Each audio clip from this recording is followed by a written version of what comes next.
உலகத்திலேயே அதிகமான ஒரு ஃபேன் பேஸ் கொண்ட ஒன் ஆஃப் த ஒரு அத்லட் அப்படின்னா நம்ம மெஸ்ஸிய சொல்லலாம். அவர் வந்து இந்தியாவுக்கு திரும்ப வந்தது மிகவும் பேசு பொருளாச்சு.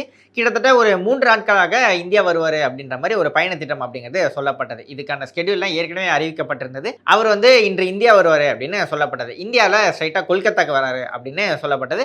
அங்க வந்து அவருக்காக ஒரு 70 அடிக்கு ஒரு ஸ்டாச்சு ஒண்ணு அமைக்கப்பட்டு, அவர் வந்து அத விர்ச்சுவலா திறப்பாரு. அது மட்டும் இல்லாம, அங்க ஒரு ஸ்டேடியம்ல வந்து அவர் வந்து ரசிகர்கள் முன்னிலையில தோன்றுவாரு. அங்க வந்து ரசிகர்கள் எல்லாருமே அவர பார்க்கலாம் அப்படின்னு சொல்லப்பட்டது. ஸோ இந்த இடத்துல தான் ஒரு பெரும் நெருக்கடி ஒண்ணு ஏற்பட்டு, அந்த இடம் ஃபுல்லாவே ஒரு மாரி மெஸ் ஆகி, ரசிகர்கள் எல்லாம் ஒரு மாரி கோபம் அடைஞ்சு அந்த சேர்லாம் தூக்கி அடிச்சிருக்காங்க. அது என்ன நடந்தது அப்படிங்கிறத நம்ம இந்த வீடியோல பார்க்க போறோம். என்னன்னா, நான் ஏற்கனவே சொன்ன மாரி அந்த பயண திட்டம் அப்படிங்கிறது ரொம்ப ஸ்கெட்யூல்டா கரெக்ட்டா இருந்தது. அந்த பயண திட்டத்த யாரு பார்த்துக்கிறாங்க அப்படின்னா, அந்த நிர்வாகி ஒருத்தர் இருந்தாரு. சதத்ரு தத்தா. அவர் தான் வந்து இந்த மெஸ்ஸி வந்துட்டு போறதுக்கான ஃபுல் ஸ்கெட்யூல வந்து அறிவிச்சு, அவர் வந்துட்டு போறதுக்கான எல்லா ஏற்பாடுகளையும் அவர் தான் செஞ்சுட்டு இருந்தாரு. ஸோ இன்னைக்கு கொல்கத்தா வந்த அவர் வந்து ஏற்கனவே இந்த ஸ்கெட்யூல்ல சொன்னோம் இல்லையா, அந்த 70 அடிக்கு ஒரு சிலை வந்து அவர் வந்து விர்ச்சுவலா திறந்து வச்சாரு. அதற்கடுத்து அங்க வந்து லேக் டவுன் ஏரியாவுக்கு வந்து அங்க ஒரு ஸ்டேடியம்ல வந்து மெஸ்ஸி வந்து ரசிகர்கள் முன்னிலையில தோன்றுவார் அப்படின்னு அறிவிக்கப்பட்டிருந்தது.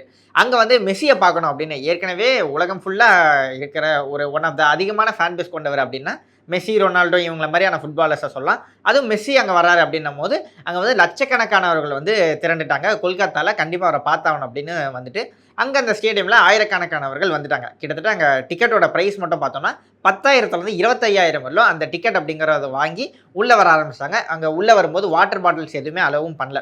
ஸோ உள்ள வந்ததுக்கு அப்புறமா கிட்டத்தட்ட ஒரு வாட்டர் பாட்டில் வந்து ரூ. 200 வரலும் விக்கப்பட்டதா சொல்லப்பட்டது. ஸோ நாங்க இவ்வளோ வந்து செலவு பண்றோம் அப்படின்னு சொல்லி ஏகப்பட்ட ஃபேன்ஸ் வந்து, சரி பரவால்ல வாழ்நாள்ல என்னைக்கோ ஒரு நாள் மெஸ்ஸிய பார்க்க போறோம்.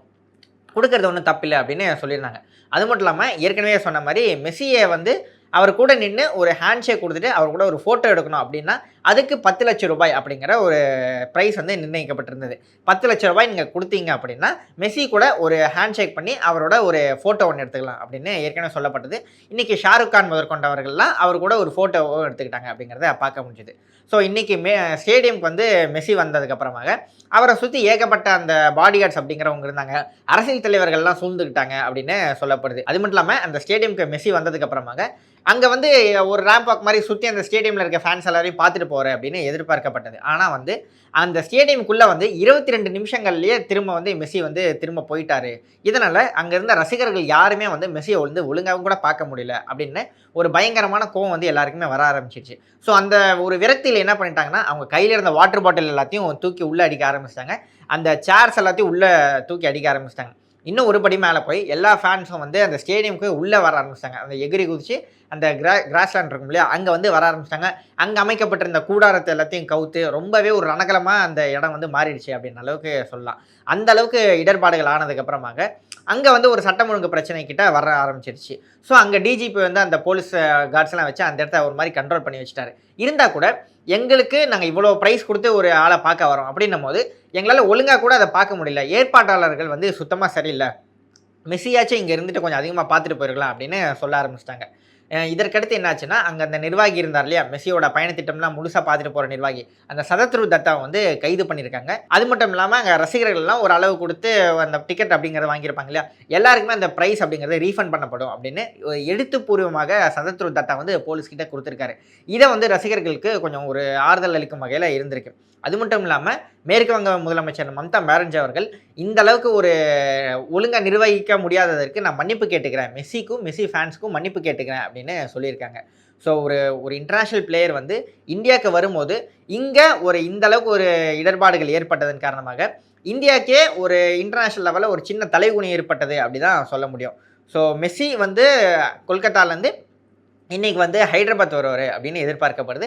அங்க வந்து ஒரு ஃப்ரெண்ட்லி மேட்ச் அந்த மாநிலத்தோட முதலமைச்சர் ரேவந்த் ரெட்டி எல்லாம் கூட கலந்துக்கிறாரு. ஸோ அங்க வந்து ஒரு ஃப்ரெண்ட்லி மேட்ச் மாரி விளையாடிட்டு, அவர் வந்து மும்பை போறாரு. அங்க வந்து ஒரு தொண்டு நிறுவனம் சார்புல ஒரு ஃபேஷன் ஷோ அப்படிங்கிறது அமைக்கப்பட்டிருக்கு. ஏற்பாடு செய்யப்பட்டிருக்கு. அங்க வந்து அவரு ஒரு ரேம்ப் வாக் வந்து ஜாலியா போயிட்டு, அடுத்து அவர் வந்து 2022 வேர்ல்ட் கப் வின் பண்ணார் இல்லையா? அதுல ஒரு பொருள வந்து அங்க ஏலம் விட போறாரு அப்படின்னு சொல்லப்பட்டிருக்கு. அது என்ன பொருள் அப்படிங்கிறது சொல்லப்படல.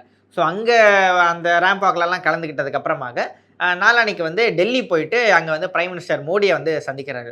ஸோ இந்த பயணத்திட்டம் அப்படிங்கிறது இப்படி இருந்துகிட்டு இருக்கு. மெஸ்ஸி வந்த முதல் நாளே வந்து இப்படி ஒரு இந்தியாவுக்கு ஒரு தலைகுனிவு ஏற்படும் வகையில, இல்ல மெஸ்ஸிக்கோ, இல்ல மெஸ்ஸி ரசிகர்களுக்கோ ஒரு மாரி ஒரு முகசுளிப்பை ஏற்படுத்தும் வகையில நம்ம ஃபேன்ஸ் எல்லாம் நடந்துக்கிட்டாங்க. இல்ல அங்க வந்து ஏற்பாடுகள் சரியா அமைக்கப்படாததற்கு எல்லாருமே ஒரு மாரி வருத்தமா தான் இருந்துகிட்டு இருக்காங்க.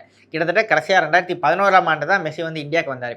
ஒரு 14 ஆண்டுகளுக்கு அப்புறமாக திரும்பவும் மெஸ்ஸி இங்க வரும்போது அப்படின்னும்போது, இங்க வந்து நம்ம ஒழுங்கா அவர கவனிச்சிருந்திருக்கணும். நம்ம வந்து ஒழுங்கா அவர ட்ரீட் பண்ணியிருக்கணும். இல்ல இங்கேயே அந்த ஏற்பாடுகள்லாம் சரியா அமைக்கப்பட்டிருக்கணும் அப்படின்னு சொல்லிட்டு இருந்தாலும், இங்க வந்து அவருக்கு எதுவுமே சரியா அமையல அப்படின்றதுலயும் எல்லாருக்குமே ஒரு வருத்தம் அப்படிங்கிறது ஏற்பட்டுட்டு இருக்கு. ஸோ இந்த 3 நாட்கள் பயணத்திட்டம்க்கு அப்புறமாக அவர் திரும்ப போப்போறாரு.